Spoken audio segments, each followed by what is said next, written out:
umva ntabwo nzi bose niba ari kimwe none ubuzima mwari mubanyemo atanywa inzoga n'ubuzima mwabayemo anywa inzoga ubwiza n'ubuhe ubwiza ntabwo nababishya nubwo twabanye nko mu inzoga anywa inzoga yego kuko ni umusirimu ntabwo ndya nabi ni umusirimu ni umuntu usirimutse ujijutse ntabwo nyine ari ngombwa ngo anywe inzoga ubone yasinze iki wapfa kumenya ko yazinyweye ariko nyine niba yazinyweye muri kumwe urabizi ko yazinyweye akisanzura akaganira akambwiza ukuri bivuze ko abasore iyo yagasomye byose arabivuga basista baswiti banjye umusore niba ufite shere w'umusinzi oya adasinda ariko nyine niba ufite shere usomaho niba ufite shere usomaho mu gihe yasomyeho akaba atarakubwira ko agukunda urumva akajya gusoma agatata guhamagara avuga ati baby I love you heba nta shere ufite mbese umusore wagasomye ikintu cya mbere atekereza atekereza kuri baby ataje kukureba araguhamagara of course aho ngaho icyo cyo tugihurijeho iyo ataje kukureba araguhamagara niba ataje kukureba rwose ibyo ni ihame nabisinyira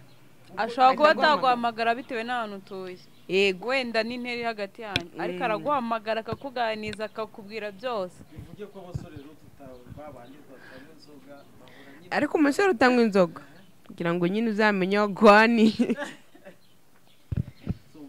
ariko hari n'abantu baba batanywa inzoga ariko akitwara nk'uwazinyweye nyine akaba nimba ari yasohokanye wenda n'abantu bari kuzinywa ukaba utamenya uwanyweye inzoga n'utazinyweye bose ukasanga bameze kimwe tu nyine barahari bari gutera story abo ngabo barahari nyine uwo nguwo aba ari sociable nyine yisanzura iki ariko hari umuntu ubutanywa inzoga nta magambo menshi yigirira ari aho kumenya ikimurimo bikagorana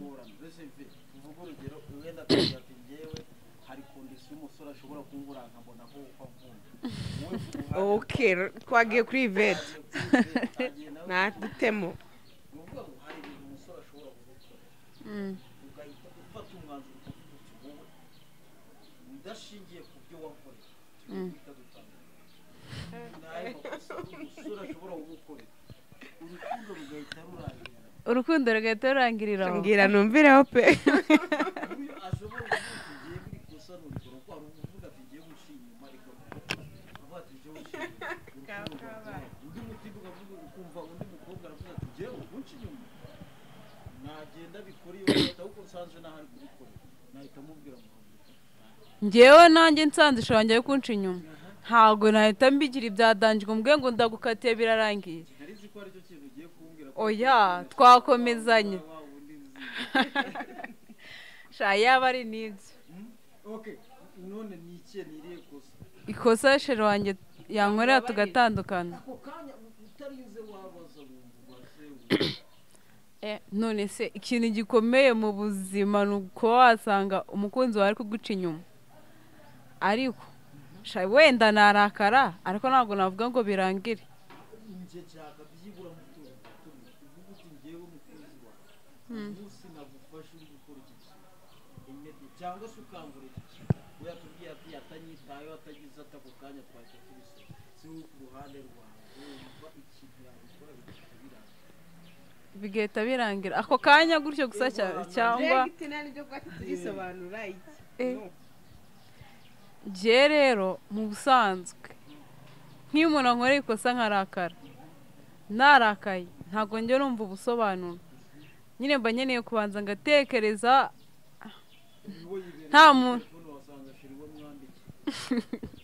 byanashoboka rero biragoye ko nakubwira ngo nkoreye iki ngo byahita birangira ako kanya icyo kintu ntabwo kibaho cyiza cyane twavuze ibintu byinshi tuvuga ibintu rero byo ku rukundo tuvuga ibintu bitandukanye no tugira inama ku ruhande rw'abahungu cyangwa se n'abakobwa yego n'ibyo twavuze harimo inama ariko ni ukuvuga ngo wenda muri iyi minsi niho hari urukundo zidafatika z'ibyo twagiye tuvuga ababyeyi so buryo hakorwa iki kugira ngo habeho imvundo zihamye kuko n'imiryango gusenyuka buri munsi hakorwa iki kugira ngo ingo zibe ziri sitorongo nawe niba ugiye gushaka ukunda gushaka ugasanga mu bana bane nta mwana urimo uyageze hakorwa iki kuko nibyo bintu biri ubu hakorwa hakorwa iki kugira ngo byibura habeho za ngo zikomeye na relationship bikomeye? ikintu cyakorwa rero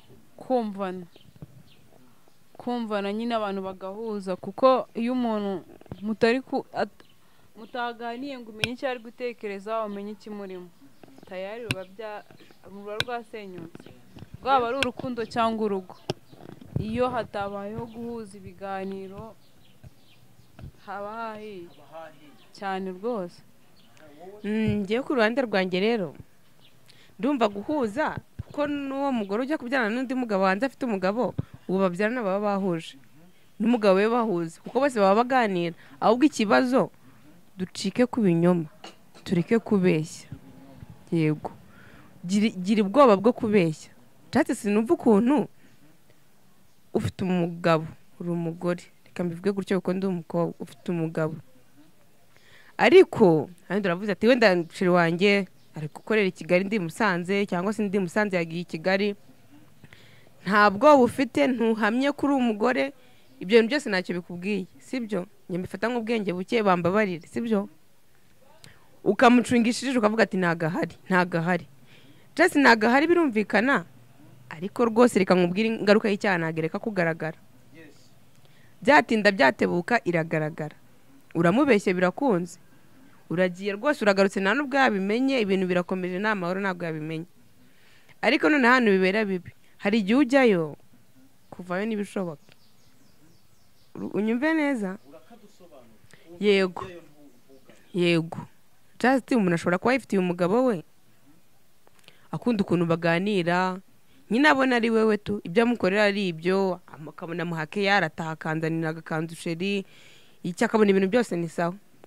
Yarangiza kubwo gushukwa wenda, reka mbivuge gutyo, cyangwa n'ikinyoma, akabishya umugabo we, akamuha impamvu zitandukanye, akajya guteretana n'undi muntu. Wa muntu bateretanye ntabwo abantu bahuje. Ukuntu umeze siko sheri wanjye ameze, uko uvuga siko sheri wanjye avuga, n'ubwenge ntabwo mubunganya, by the way, n'ibiganiro ntabwo mubihuje. Noneho akagenda agasanga byanze bikunze umuntu asanze, urumva n'agaharira abamufitiye, ahita abona ibyo byose ari byiza, akakunda ukuntu amuganiriza, ahantu yamusohokanye akahakunda, avuga ati ariko naribeshye, narawubutse kuki nashakanye n'uyu mugabo, ubungubu yaba ntarashaka mba nishakaniye n'uyu nguyu. Ibyo bintu byose biri mu mutwe. Iby'urugo rwe biba boda ahantu hose, kuko icyo nawe afite mu mutwe byanze bikunze ni uwo muntu bamenyanye, ibintu byose ugasanga ibintu byo mu rugo birapfa, abikora kuko azi ko umugabo arazi. Indi mise amutunguye akazi, yasanga ibintu byose nta kintu kiri ku murongo, cyangwa se agasanga atanahari, ugasanga yagiye kureba best. Yagiye kureba best. Njye ukuntu mbyumva, gira inyota nyine, urumva, yo kubwiza umuntu ukuri.